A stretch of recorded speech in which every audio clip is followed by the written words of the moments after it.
is our first of the Q&A sessions of this series. We had our first webinar last Thursday night with Brendan Harper, and we have our second webinar this Thursday coming with Niall Corcoran. And tonight's session will be based on a presentation given by Paudie Butler to 2017 Games Development Conference that was called Values Optimized Potential. And then a lot of people did it themselves, the older our neighbours and that, so we signed up for it. But we just checked for everybody on the call that have it sorted already, We just check. Can everybody on the call, bar Paudie Butler, just check that you have your microphone for the call? Just because everybody would hear whatever's going on in the background in your own house or phones ringing and so on. It just makes it a bit more difficult. You don't have to show your video if you don't want to. What we found with this in the last little while is that it can sometimes affect I'm upset on here, Divine. I've got this. There's this webinar thing. I'll ring you back in about an hour or so. It can sometimes affect your own. I'll chat to you. Take your hand, Dick. Yeah, look. Are we okay there, Peter? Yeah, we're okay. So if you don't want to show your own video, you don't have to, because it can sometimes affect your own coverage or how you receive the call. So if you want to turn off your camera, it doesn't make any difference to anybody else, but it might make your own experience that little bit better. If you do show your camera, just be aware, obviously, that you are broadcasting that to the rest of the call, and whatever is behind you or whatever you're doing within the camera can be seen by everybody else. Equally so for the microphone, just to reiterate, please, for everybody, bar Paudie, can you mute your microphone for the moment? Again, any background noise, phone calls, family or whatever, that can be picked up on your microphone would be broadcast to everybody else, and it just might interfere with the session. So I'm just going to close out of this, sharing my screen for 1 second. And I can see here that we have a lot of people on the call, and what I'm going to try and do is just...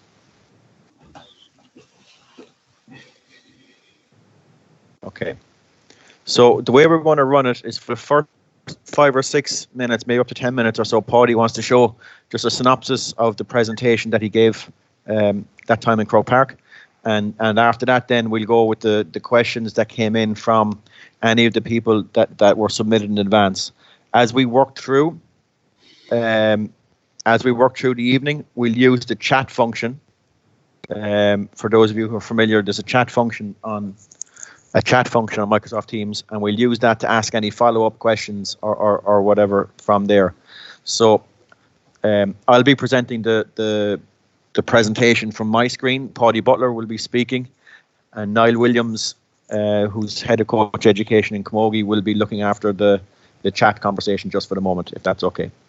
So Paudie, I'm going to start sharing my screen now, and you can start as soon as you are ready.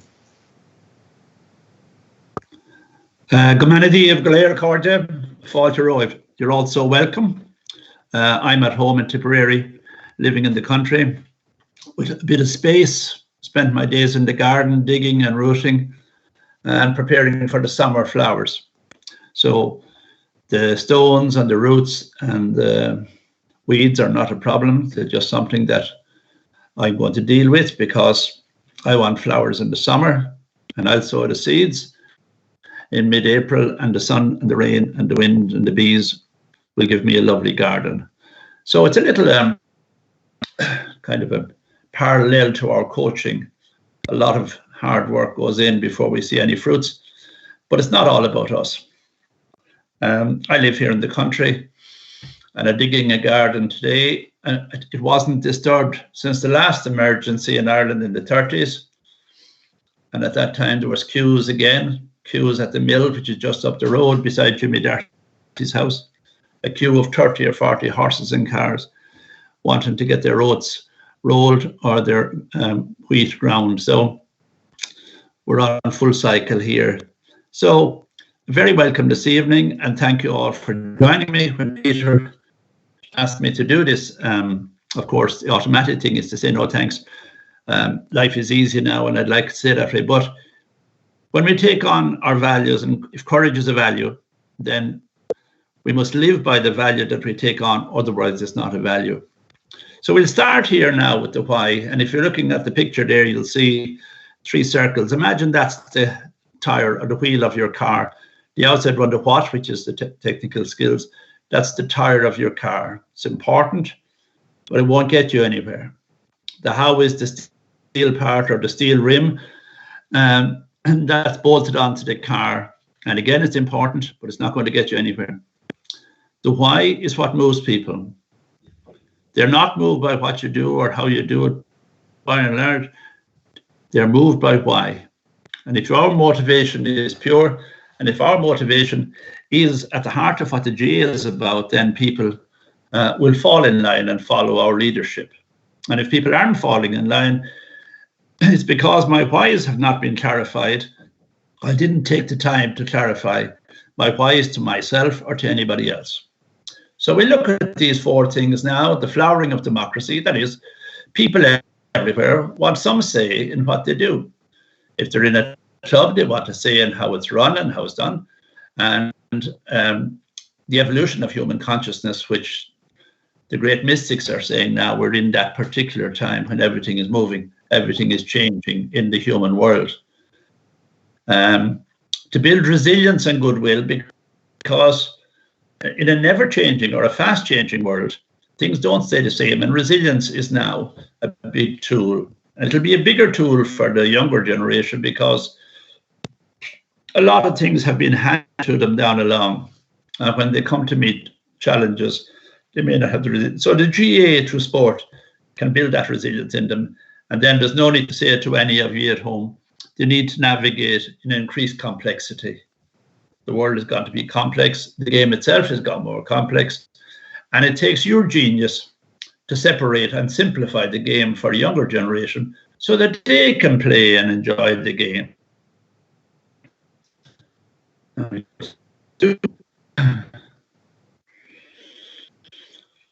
Now, here we have an image from an ancient time, pre-Christian time. It's a symbol of Ireland, really, a constant and massive change. Change has gone on, but this is a constant. It represents to me what we need to be now. We need to be wise in this time. Thanks be to God, in the Republic, we've had great leadership in this troubled time. We know in Ulster what you've gone through, and there have been many emergencies, and we understand that, and I know that. I'm not dismissing that. But for all of us in the Republic, this is the first emergency in our lifetime. And we, as adults, we need to stand strong and firm. John Montague was the poet of the gift of language, and we are the old people. And now with the threat of the coronavirus, grandparents and aunts and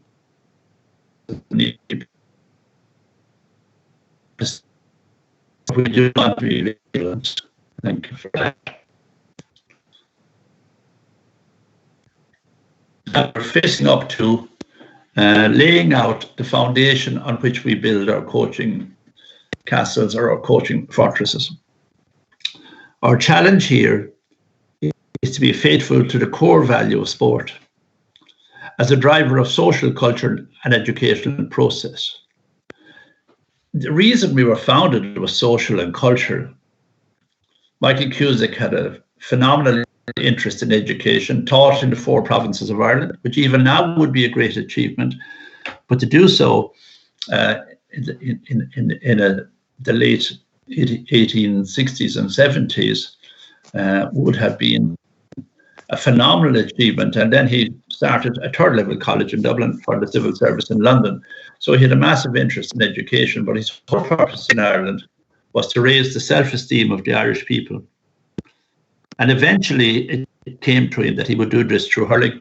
And then Maurice Davin brought in football, Carrick Shore athlete brought in football, so the whole country would be joined up together. And now we're collected tonight and joined together in a new way, very far apart, but completely together in mind and soul.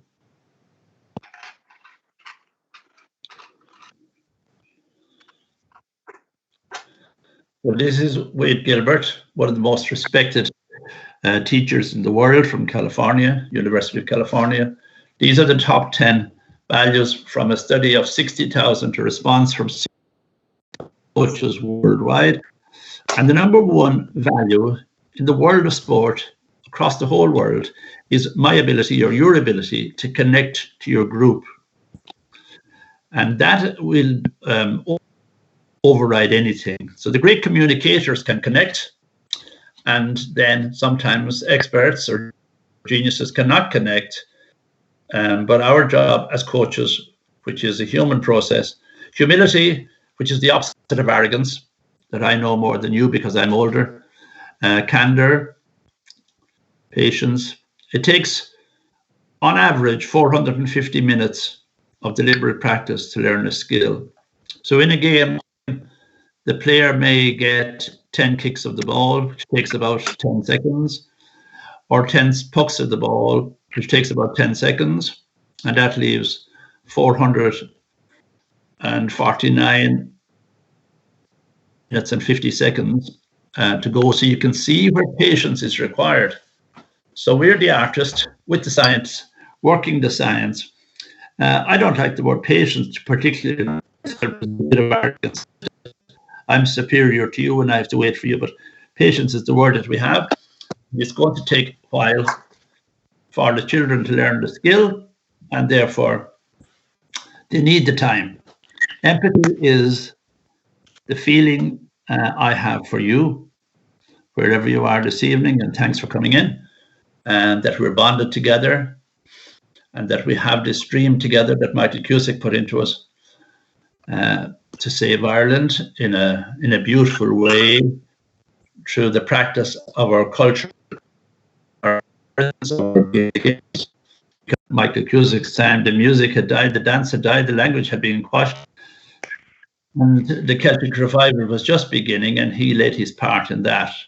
And so thanks be to God, we have a very healthy state of Gaelic games.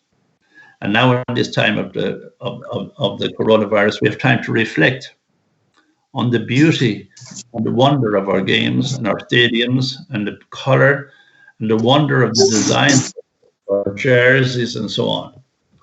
To be trustworthy, tonight you trust me that I'll help you to find direction and confidence and courage for the task that you're taking on. Openness to new ideas and new teachers. Flexibility, because everything can't be planned as we see now. Nobody planned this and nobody expected this and nobody foresaw this coming. Vulnerability is me with you tonight, completely vulnerable in the sense that I don't know everything.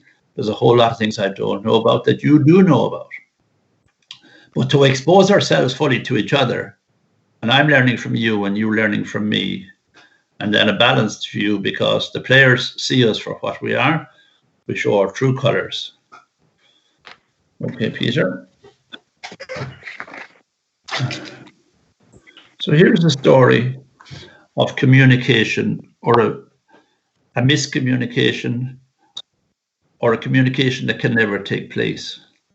Now, when we're with players, there must be clear communication.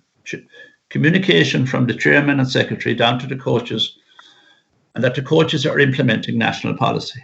Because national policy is what binds us together. We can't be all mad. So the dog there, Toby, he wants to have a chat with Lily. They've been fighting for years.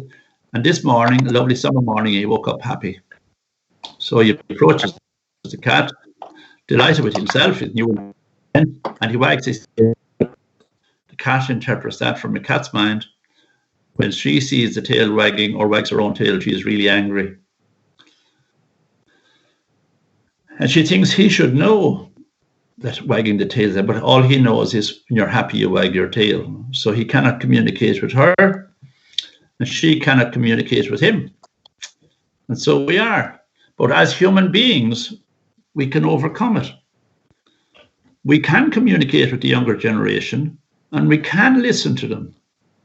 And when children have a problem in the field, then we must identify. So what I would do now with a team, maybe after a match, I would say to the team, boys or girls, did you notice any skills that the other team had better than us? Or did you notice any skills that we had better than them? And what will we do in the next training session? Because if I'm not informed by the reality of it, in the development squad at Tipperary, a boy came to me and said, I can't do that skill. And I said to him, I was 28 before I mastered that skill. So it's not easy. It's not an easy skill. But we must open the door of communication. Otherwise, the teenage boys and girls have to do the talking among themselves, and they're all young and inexperienced. And our experience with our age. So we're not superior. We just have different experience. We're just older. And the communication business belongs to us. Viktor Frankl, in his wonderful book about meaning, man's need for meaning, he talks about the stimulus and the response. And principally, he's talking about what happens in between. No matter what happens, there's a gap. So that's what mind the gap means. The gap that exists between the stimulus and response, that's where our true character shines. So if something happens, or a referee blows a whistle I don't think is right, or umpire, or the opposition to something, I have a second to choose my response. I can teach that to my players, and then they will be a real character. So integrity then is choosing courage over comfort. So the courage when Peter asks me, would I do this? And then if courage is a value, then I have to say yes. And then hours and hours have to go into preparation. Choosing what is right over what is easy. Will I do my research? Will I put it in the time? And then it's living my values. So we have a problem with respecting referees and respecting the rules. And we have a problem that I must win at all costs. So integrity then is me deciding we'll win if we're able. We'll prepare thoroughly. Sometimes we will win and we'll enjoy it, and sometimes we won't win. And there will be hard luck and there will be heartbreak. And there's nobody in the world can protect anybody from heartbreak. Heartbreak means we're fully alive. We've set our course. We set out to achieve something. We didn't do it. And the opposite of heartbreak then is to have a heart of stone. And that's not our way. That's not the GA way. It's not the Irish way. Heartbreak is part of being alive. There are people dying here today, every day now. It's heartbreak. There's no way out of it. We have to accept it the way it is and make our best efforts to prevent any more. Okay?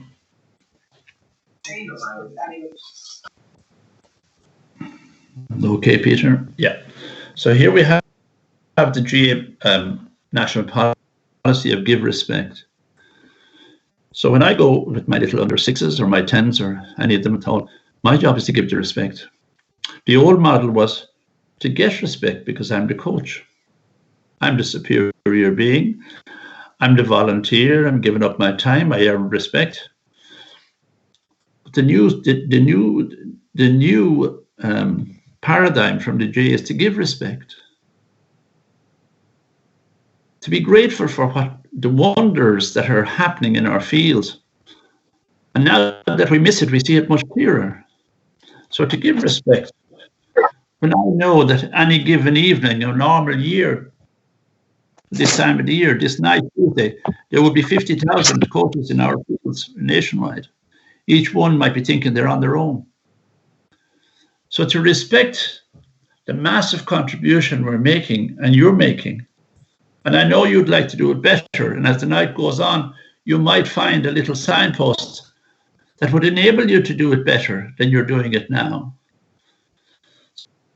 It's a two-way street, but I think the big thing for us is to learn to give respect to our referees, to our places of play, to our spectators, to our officials, to our players. And I think if we could take that upward curve over the next decade, it would be a massive achievement.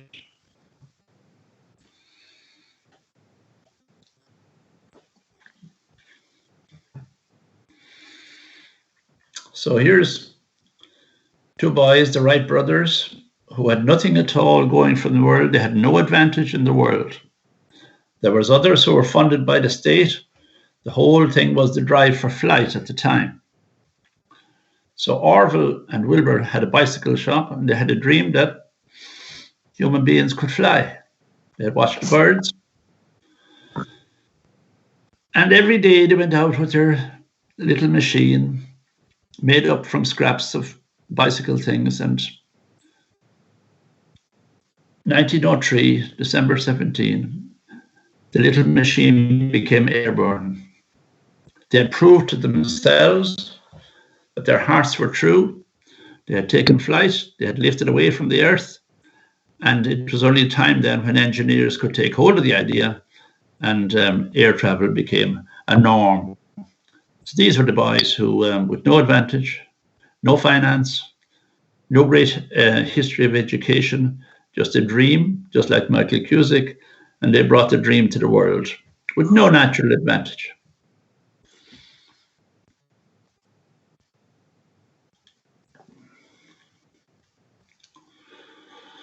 So here's us now.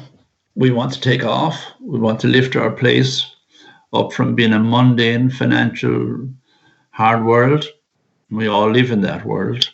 But there are hours in the week when we can come away from it. So the passion we have for our games is just fantastic. The passion we have for our own place, for our own colours, for our own Gansey. It's just a phenomenon in Ireland, and you meet it every mile of the road that I travel. I see new flags up every other mile. But that passion could be misconstrued and could go astray unless it's governed by principles. And when we have passion and principles, then we have something to be really proud of. When I'm talking to my under 10s or 12s, I want every parent listening. I want aunties and grannies. I want them listening. There's nothing I have to say to players that shouldn't be heard by everybody. So the passion is there, the will to try and win, the will to prepare, the will to sacrifice time and effort, always guided by the highest principles of the association. So that's an image that you might take with you guide you for the year to come. Keep your passion, and marry that or weld that onto principles that we're going to establish as the night goes by.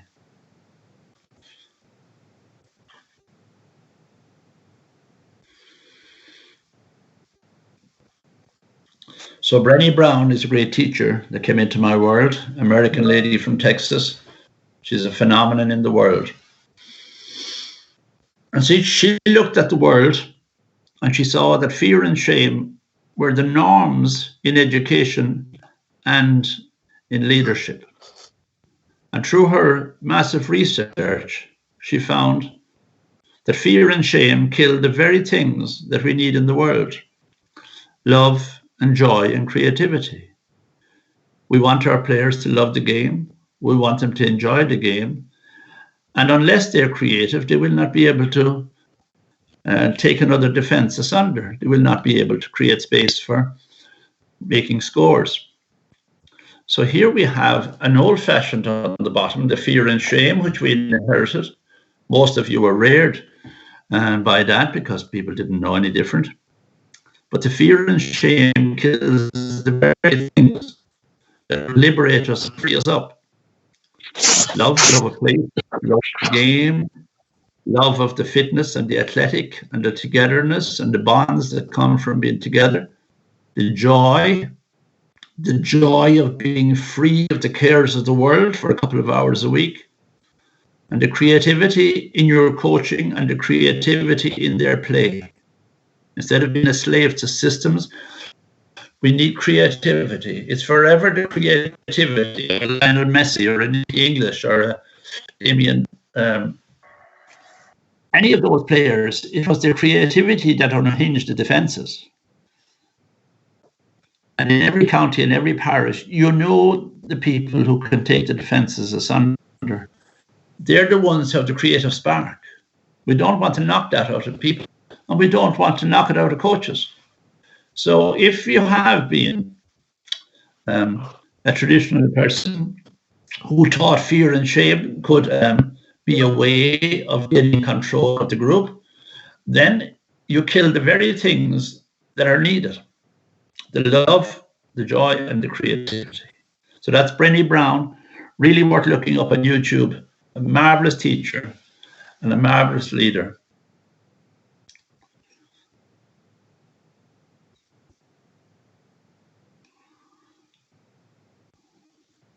So us coaches, we do want to lead, we want to inspire, we're hardwired for connection, curiosity, and engagement. We want to see how far our teams can go. We want to see who we can take on.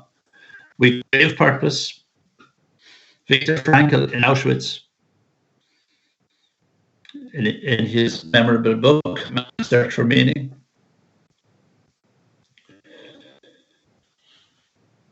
he found that those who had a purpose had a chance of survival. And once the person lost their purpose in Auschwitz, they were dead within 48 hours. So purpose was stronger than food and water and medicine. It was a stronger guarantee of staying alive. We do want to inspire, we want to lead. And sometimes we give out about the very thing we want to do, as if it was a fashion or as if it was, but it's a false humility. Most coaches want to lead. We want to inspire. And we want to take a group and see how far can we go. Okay.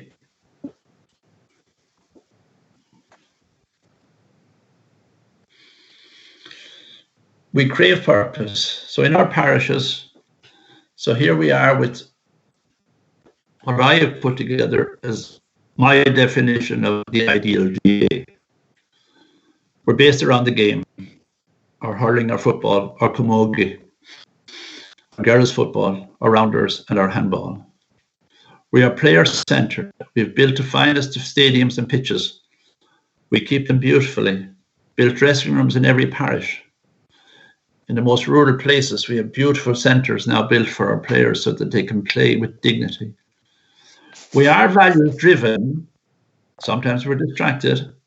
Sometimes the normal human things like envy and jealousy and hatred and anger and revenge, sometimes they can come in, but they're not of values that we set out. And we are human, and we do we're volunteer-led. Every chairman of every county is a volunteer person. Every chairman, every chairwoman of every club is a volunteer person. I'm a volunteer. I like being a volunteer. I was a full-time person, but I'm now a volunteer. We're rooted in community and community enriching. Well, in every parish almost today, the clubs have offered support to their community, to those who are housebound. We see our true worth in a crisis. We are promoters of health and well-being. So our fields should be full of joy. They should be full of self-expression, player and coach together, expressing themselves in a cultural and social way. We're responsible and accountable for every penny we spent, and we see lots of associations suffering greatly at the moment. We have come through crisis. We built Crow Park in a downturn, a miracle in itself. We are self-sufficient and self-sustainable. Well, we want to be self-sufficient. There's too many going outside of themselves for coaches and for support that they don't need to be doing. We must be self-sufficient and self-sustainable. We are promoters of equality and inclusiveness, that I will get my team ready and they'll have an equal chance of success with any other team. We're inclusive, that everybody comes, is welcome in my club, and we're socially and culturally inspired. We're founded for social reasons, to take us away from violence and take us away from wasted time, and immerse ourselves and harness our energy for a common purpose so that we can be a very proud place. We're volunteer-led and we are professionally advised. So to Dr. Peter Horgan and all those today who are listening who are full-time people, I know how overburdened you are, and I know that this would be a great time for reflection, and a less of a load at the moment would be a great thing. So you do need to stand back, see what's sustainable, see what's viable. We have an awful lot of good things going. We don't need an awful lot more initiatives. What we do need is to sort out the program and the county player program. That is the biggest pressing need. Thank you, Peter.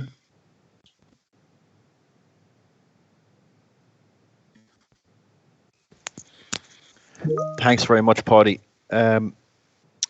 What we'll do now, based on earlier on for the last 48 hours or so, every person who registered submitted something in regard to a question for Paudie.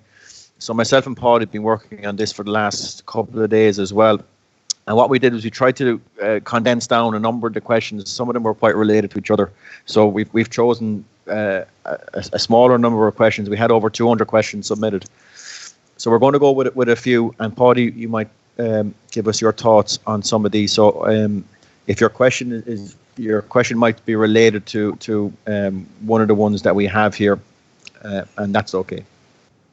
So Paudie, are you ready? If you're okay to go? Yeah, and thanks everybody.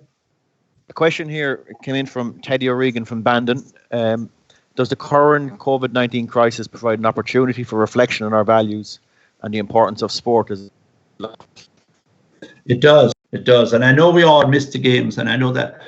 But for myself personally now, I've been reflecting in the garden, which is always a good thing, and taking time to see what do we stand for, what do we really stand for, what are we really missing. We aren't missing the cutthroat of competition and the anger and the violence. We're not missing that. We're missing something else. So for us now, leadership. So a leader, according to Charles Handy, Irishman and Wicklow man, an important man in the world, a leader is the person who shapes and shares a vision that brings meaning and value to the of others. So here we are now in this time of reflection to become the leader who shapes and shares a vision that brings meaning and value to the lives of others. All our young people, they dream of putting on the club jersey, the Camogie girls and the girls football and the boys, and they all dream of playing. Big percentage then dream that they will go on and play for their county. But without the leadership that we have to provide for them, it's not possible. So we're going to shape and share the vision that will bring meaning and value to their lives. We know now, just like go back a while to Viktor Frankl, the biggest single indicator of premature death in Ireland will be loneliness in the next decade or 20 years. Not hunger, not homelessness, not disease. The biggest single indicator will be loneliness. And that's where the GA comes in. We're filling a real big need that would otherwise become a void. And those children then, as they mature and grow, and they know that they belong and that they're important, they will come through those difficult years when they're 100% sure of their identity, because they're meeting the leadership in their local place, and the leader has a vision for them. So it's a really good question there from Teddy in Bandon and all your beautiful facilities there by the river. And the GA Club is so important. But the one thing there are people who are not players or coaches who are vital to the community, who must be brought into the GA Club because they have such value. Men and women who have life experience. They don't have to be experts in our games to make a massive contribution here. And under your leadership, these people can be brought in and helped people in this really tough time now. Thank you, Teddy. Thanks, Paudie. A number of questions were long. We'll just go with this one. It's from Mark Hazlitt in Owenrua, Coleraine. Do you think that within a club there should be an overarching structure in the underage coaching programme? And would this be a more productive way to help instill the core values of which the club stands for? Yeah. Well, thank you, Mark, and in Coleraine. I've been spending the last 20 years kind of trying to drive that agenda, that this is a whole club approach. It's everybody's business, from the chairman of or chairwoman of the senior club right down to the very bottom. Without that, it's everybody for themselves. We are not a club, really. We're a group of mavericks. We don't really like each other, have much to do with each other. And I see that in the world now. We're really gone way too competitive altogether. It's cooperation we need now, not competitiveness. So I'll just go with national policy there, Mark, for a moment. That by the age of 12 or leaving primary school, a player would have achieved bilateral coordination, which means they can kick left and right or strike left and right. Now, if there was an integrated approach, that might be possible. At the moment, and I've been to 1,000 and some 100 clubs, at the moment, the best we're getting here is 25%. So people are away from target. They're off target here. They're driving some other agenda that is not national policy, that they thought up themselves, and if they could beat their neighbours, everything would be fine. But that's not equipping your players to achieve their full. If my players, by the time they leave primary school in Drom Inch, if we can get up to 80 or 90% of bilateral coordination, we will have our job done, and the winning and losing will look after itself. And I do think it's a whole club approach. I think it's very difficult for a teenage boy to have to develop a weakness in his mid or high teens, because emotionally he will not risk it. He is not going to take a swing with his left leg if he hasn't been using it, and he's not going to risk a fresh air on his left side in hurling if he hasn't been doing it. And if he does it and people laugh, then that's the last time they'll be togging out. So we have the years there set. I'm familiar now with the under sixes. Then I hand them on to the under eights. We do fundamental movement skills. We don't play any matches with outside teams. We refuse that pressure. People think it's funny to have children under 6 playing matches, and they laugh at them. And they think it's great fun. They think it's great fun. And I have to leave the pitch because it's not right. It's not right. They're 4 and 5 year olds. And it's not put on for fun. And the damage done can be everlasting. Most of our attitudes and beliefs are established by the time we're 6. They last us for the rest of life. That's Gabor Mate. So I think the overarching plan, what is the under 6s doing? What's their purpose? What's the under 8 doing? In our parish, we'd like to have grip and swing sorted by 8. By the time they're leaving 8, everybody is able to swing on the ground left and right. And that's what we ask. If they're able to strike from the hand, that's all grand, but that's not what we ask for the coaches. Under 10, that everybody's able to strike on their good side in the air. Under 12, that everybody's able to strike left and right in the air and kick left and right. So I think any club or any coach that would want to be of some substance would tap into national policy and see how can we implement national policy, or are we belong to an association, or are we a group of mavericks doing our own thing? And if we beat our neighbour every second year, we'll be happy enough. That's below our dignity. That's betraying the legacy of Michael Cusick and Maurice Davin. That's not what we were founded for. We have a bigger purpose. And I think courage and leadership are needed here now. And Mark, you really put your finger on it there. And I give you great credit for putting that question, because if every club... I don't understand. If every club went and did that this year... I found this on the web. Then the whole thing will change over the next decade. Thank you for that. Oh. Now, Peter.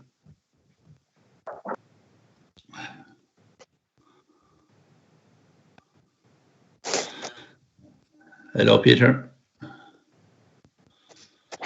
Paudie, Yeah. Williams here. Sorry, Paudie. Hello, Niall. Sorry, Paudie, my mistake. I was just trying to mute someone there. Following up from Mark's question, another one from Paudie Gavin in Rackcool Commercials. Have integrity and values been replaced by win at all costs in modern day intercounty setups? And I suppose you could probably extend that to club level as well. Yeah. You see, it would appear so, but that's not necessarily the truth. There's a lot of integrity in the group, and the managers and coaches, they do demand integrity and respect inside the group. But it's a bigger story here. We need an education of our public, of our main critics and writers around the game and broadcasters. We missed the legacy of Micheál Murray-Hartig and Micheál O'Hare, who just loved the game and loved the spectacle, but were never critical of other people. And you see, maybe a person is only throwing one stick on the fire. But if everybody throws a stick on the fire, well, then the thing is out of control. And we're at that point where it seems to be fashionable to throw another stick on the fire. And I need to step back and say, am I throwing a stick? Am I using this to create fear and shame in my players? Because the intercounty player can do this. And am I using fear and shame on my club players? And are they failures if they lose a match? The great sharks in the ocean, the great hunters, they're only successful 5% of the time. From an ecological point of view, they get enough food and they kill every 1 in 20 hunts. The lion and the tiger are the same. The falcon in the sky is the same. Nature has devised that they will be successful 5% of the time, and that will keep the whole ecological system balanced.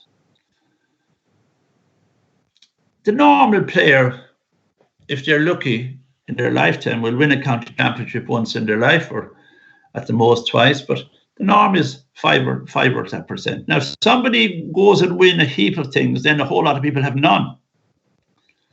And so, win at all costs, it's going to destroy us all, but that won't happen, of course. The GA always had leadership, always. And the GA will have leadership again. And we'll come back to our roots. We're playing because it's brilliant to play. We're not failures because we lose a match, or because we miss a free or drop a high ball. Or we're not failures because we're subs, or we're not failures because we're club officials. We're making a contribution to Ireland, to the life and health and wealth of Ireland. So I hope we don't go much further down this cul-de-sac. Thanks for the question. It's on the button. That's where we are. We're on the brink. We're between the stimulus and the response. So to mind the gap, we need to take stock now. It's really encouraging that we have a new president coming in from overseas. It's a really just a brilliant time that he'll bring a worldview. He knows the value of the association from his youth and childhood, and he knows the bigger picture in the world, that we have something so unique here that must be protected and must not be compared to professional sports or their belief systems. They're not us and we're not them, and we wish them all the luck. But we're a different thing. We're a community. We're for the long haul, and we're for everybody. Thank you, Peter. A couple of related questions, Paudie, if that's okay. One's from Oisin O'Urku from Fingallians here in Dublin, and the second from Stephen Henry in Turlestrane in Sligo, both quite similar. Firstly, how do you think a team of coaches should agree? And secondly, how would you encourage a coach to find and develop their own value system? So both about coaches agreeing their own value systems. That's the whole point of now. The whole point of now is a crisis has arisen. We're never far away from crisis. We're never far away from chaos. A crisis has arisen. Leadership is emerging. The same in our clubs. You know, every one of you has immense capability. This is the message of being human. Every one of you listening here tonight are full of capability, full of capacity. Some of it is tapped and some of it is untapped. We learn our values. We learn through trial and error. We all make mistakes. Mistakes are that we hope the mistakes aren't too seriously. But if I want to be a leader, I must have followers. If I want to be a coach, I must have a team. The team are giving me the opportunity to develop my leadership, to develop my managerial and my coaching skills. They are the gift to me. They are not my problem. They're never the problem. They're my gift. I can develop myself through them. Without them, I cannot develop. I'm only fooling myself. So when I get a team, they're challenging me to get them ready for the match that's being played now, for the games that are being played now, not the matches that were played in 1960 or 1980 or 1990. They don't want me talking about 1990. They want to be able to play the game that's now. A goalkeeper in modern hurling is expected now by the public and by everybody else to put the ball in a player's hand at 90 yards. In his hand, which is only 4 inches or 10 centimeters. That level of accuracy was undreamt of in our time. So the player wants to play the game that's on television. They want to play that game. The challenge for me is to prepare them to play for that game with high skill, high fitness, and really high levels of cooperation.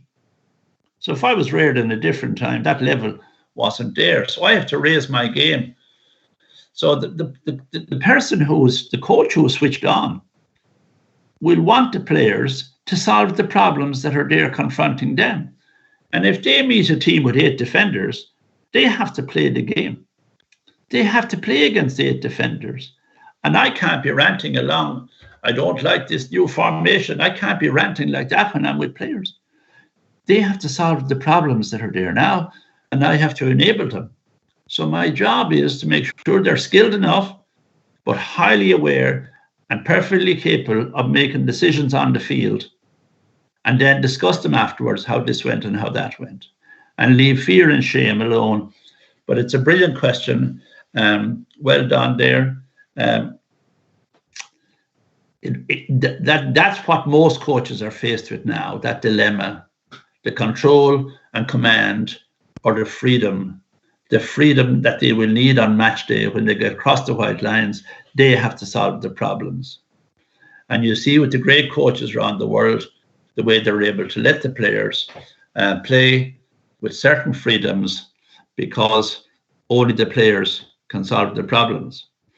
And if we didn't solve the problems, we go back to the field on Tuesday and Thursday, and together with all our own intelligence and the players' intelligence, we come to conclusions. So yeah, thank you for the question. Paudie, Noel Hartigan, our friend from Solid Liberties. Hello, Noel, yeah. If a club was to rebuild its culture or values, is there a simple strategy that can help them to start? Well, it took a long time for the club to get to where it is.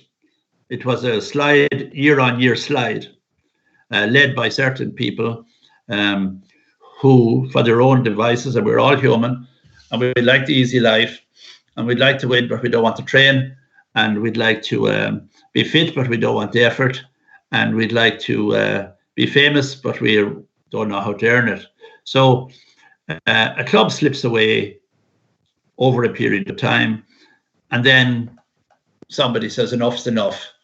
And it starts with clear meetings about very specific things, and everything documented and everything written up. What is our ambition? What is our desire? What are our resources? What can we do? Who can lead us? Who will lead us? And who will follow?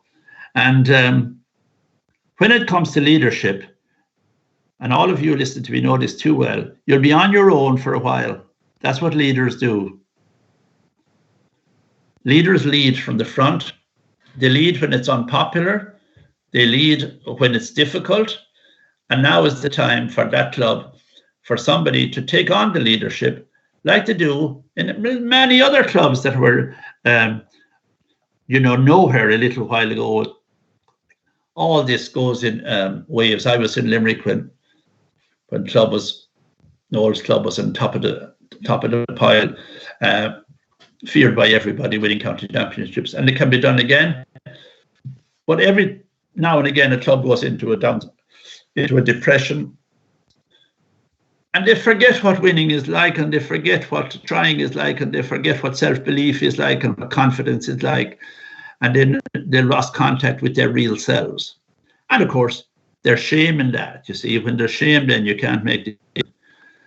And there's fear, and fear leads to anger, and anger leads to rows and splits in the club. So of course, a 10-point plan, or as Deming had it, a 14-point plan can resurrect any business or any club. Deming's 14-point plan is as good a plan as in the world today, and has been used by business all over the world, and can be used by a GA.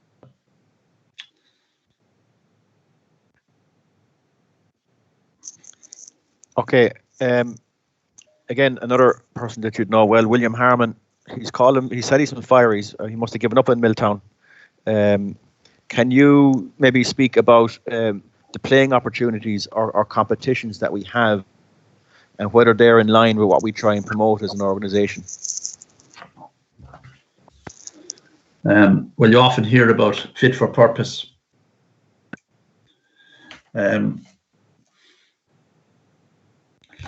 If you go back to the early days when transport was very difficult, and 90% of hurling and football was played locally because you couldn't get around. It was a knockout match for some people at junior or intermediate or senior.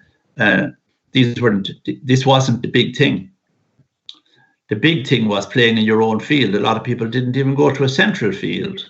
Families had their little field, a farmer's field, and the big majority of hurling and football was played very locally. And then as the world began to shrink and transport became more important, and then we built models, some of them are not sustainable. There was a while we didn't have enough games. And I'm certain now that we have too many games because rural clubs are asking players to play for 6 teams because they don't have sufficient numbers. And those players in that wrong age group are overstretched by a good bit. So the models aren't right now. We need new leadership who will give us models that are fit for purpose now. And in 20 years' time, if they're obsolete, let them be obsolete. But we have to reassess the situation. How many matches is good for a person? We have a beautiful championship now in hurling that every county can see their own players playing at home twice in the year. That took 130 years to achieve. The price of it is club matches are in sacrifice. But now at least every hurling county is getting 2 home games. The fact that the game survived no home game for 100 years is an amazing thing. So in some ways we're making headway, in other ways we're not. What we want is, and the GA national policy is this, we want to increase participation in our clubs, improve playing standards, and provide a meaningful program of matches for our players. Now, if we hold those 3 things and hold meetings around those 3 things, we can solve it in that way. If we have enough skill or and enough fitness, and then we have meaningful games, how many games do we need to play? Kerry have had a really important league going on since the 1930s. Dublin the same. Their league games are as important as their championship. That's not true in many other counties. It's the knockout or nothing. It's the championship or nothing, and progress can be stilted. So in my time, it was knockout championship only for the tournaments around. Hurling and football would have died, but the tournaments provided us with games that were a little less than cutthroat. savagely enjoyable, looked forward to so great. The world didn't end if you won or lost, but it was a beautiful arrangement, which was an accidental arrangement, really. But now we really have to take stock, and everybody has to make a contribution. The games program is not fitting clubs, it's not fitting players, and it's not fitting coaches. We really need to take stock. But I think if we go by national policy and be guided by national policy, I think we can come up with programs that matter, and that'll be fairer. We know the county thing is so attractive, the games are so wonderful, and but the price is very high, and we have to take stock. The club player must be the most important player, and that's not the case now. That's the 93 or 95% of our players are club players. Thank you, William. Paudie O'Brien from Middleton has a sort of a follow-on to that. He speaks about in the 3 years since your presentation, what have we done to improve the plight of the club player that you spoke about that day in Croke Park? Yeah. The thing is in the public arena now, and before that it wasn't. And there are moves, and there is a club representative body now, and they have a voice, and it's a slow, tedious process. I have something in my own head that's emerging over reflection the last while, that we will do something like the Olympics or the European Championships or something like that we will have county every second year and club every second year, that something has to crack, a new model has to come, and that if the club player got full sway every second year, had a full year's hurling and football, then they could do with the constricted championship that we have now, and the county player then could have full say 1 year and have a year off then for the represent their clubs, much more. But I do think a new model is required. I'm not saying that's a model. I'm not saying that's an answer. But I'm just saying new thoughts have to emerge. We cannot continue as we are. It's not healthy and it's not good, and nobody wants it. But status quo is very hard to change sometimes. But there is a will there now on the ground, and the 91, the 93% or the 94% really have to have their say. And there's nothing more beautiful than what's local and sustainable. And club rivalry is a beautiful thing, but it has to have some outlet in the summer when people are free and when the evenings are long and the tradition is there. And to be a terrible thing if a young generation didn't experience what we experienced in our time of local clubs filling stadiums and really mattering, the thing really mattering, and pride of place at stake. It's a model, Paudie, that we don't want to lose. It's still there in lots of places, and we have to be awful careful that we don't let it slip away. Thanks, Paudie. We're nearly out of time, but we might finish up with a question. Again, there's been 2 or 3 different versions of this question. Sean Burke from St. Olave's here in Dublin, Micheál Duffy, Kilfenora, more or less the same sort of question. In your own time as a coach at club and county level, what was the one value that you would look to instill in teams or in others, or what are the values that are most important to you?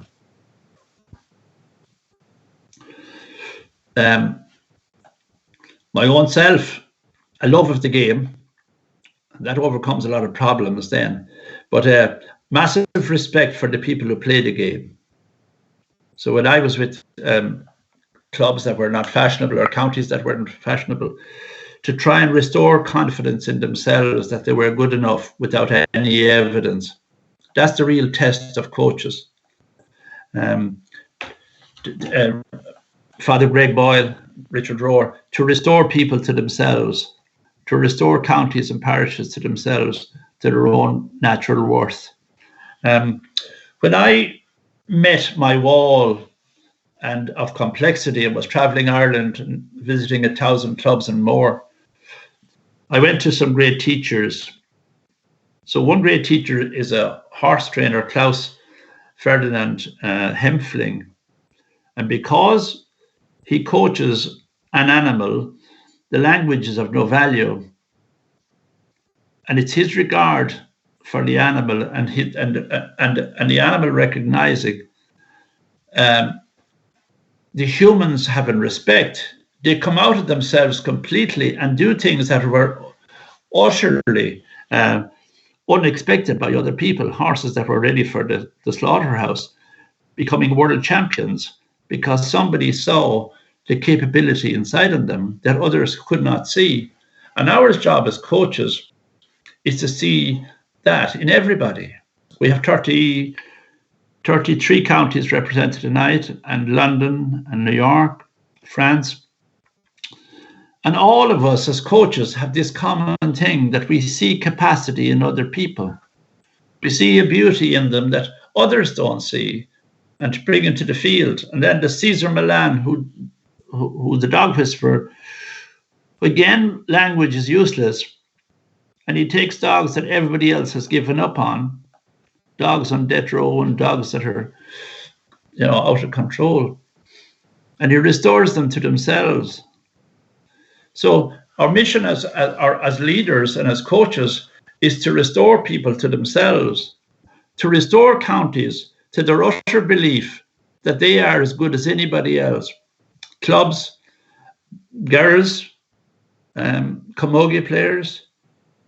And if I go to Down or Tyrone or Antrim and up to Schlockneil, to convince them that they're as good as everybody else, that they're equal, and there's equal opportunity out there. The world is not stacked against them. And the same with the coach. And if you meet these counties or these parishes, then they will ask you to dig into yourself and find your own faith. There's great leaders out there now at the moment that the world needs, people who see the full brilliance of humanity, the spiritual nature of generosity that's spreading around the world, and the uplifting of all that in the middle of a crisis, which is the proof of our humanity. So the big thing, I think, is confidence. But the big thing, the crux of it is to build confidence without evidence. It's easy to build confidence in people in the habit of winning. But to build confidence in people, and I would set targets, would say when I was with Laois or when I was with other clubs, I would set targets that were manageable. For instance, with Laois, we wanted to put 18 points on the board. Now, the average score from that would have been 11 for the previous 3 years. So we were setting ourselves a target of 18 points. And if we played Kilkenny or Galway or somebody and got 18 points and we lost the match, we had won the match in our own selves. We had gained confidence. We had aimed for something and we had achieved it. And then the next thing was to reduce the score against, by keeping the opposition to 2 goals maybe. And by achieving that, then we built confidence gradually, and Eddie Brennan has taken that on again.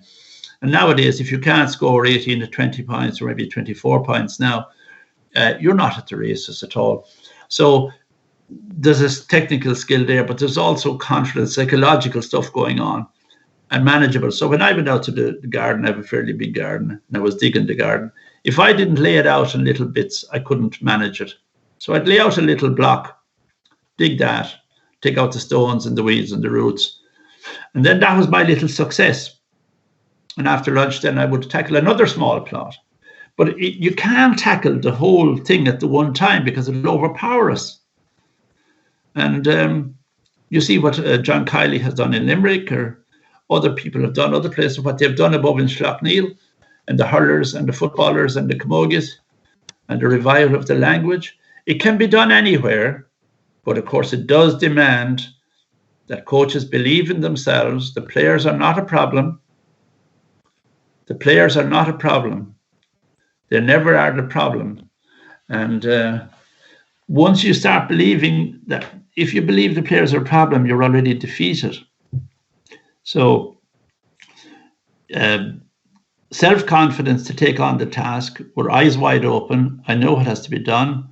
Now, who will help me to do the task? I have to get help on board. I have to be humble enough, and then gradually to set.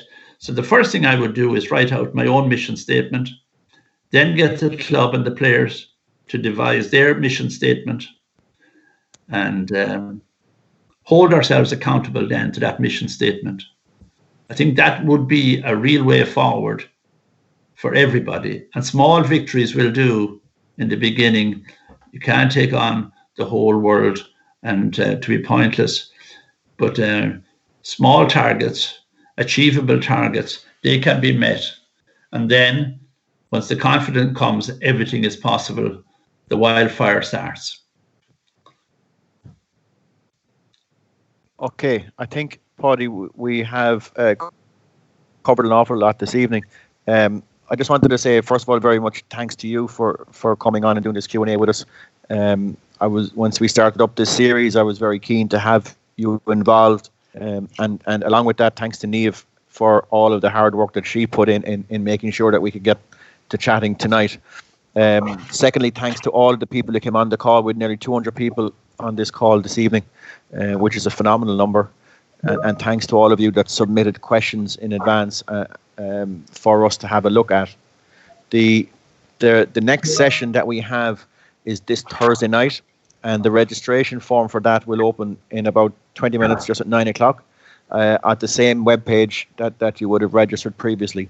It is a new meeting. I know that some people have been trying to get into this session using the login details from the last session, but they were unable to do so. Paudie, I'll leave the last word to you, and I suppose you can finish up whenever you're free or whenever you're ready.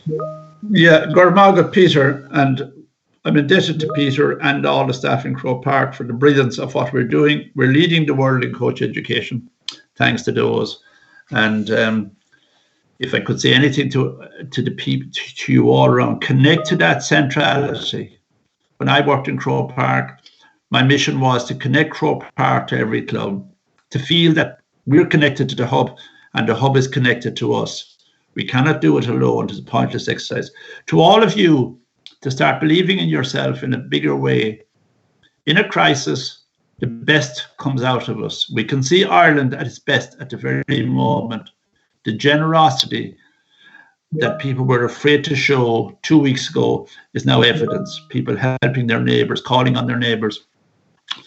We have our 2 grandchildren here now in our family unit. We live back to back with my son and his wife Niamh, who set me up here.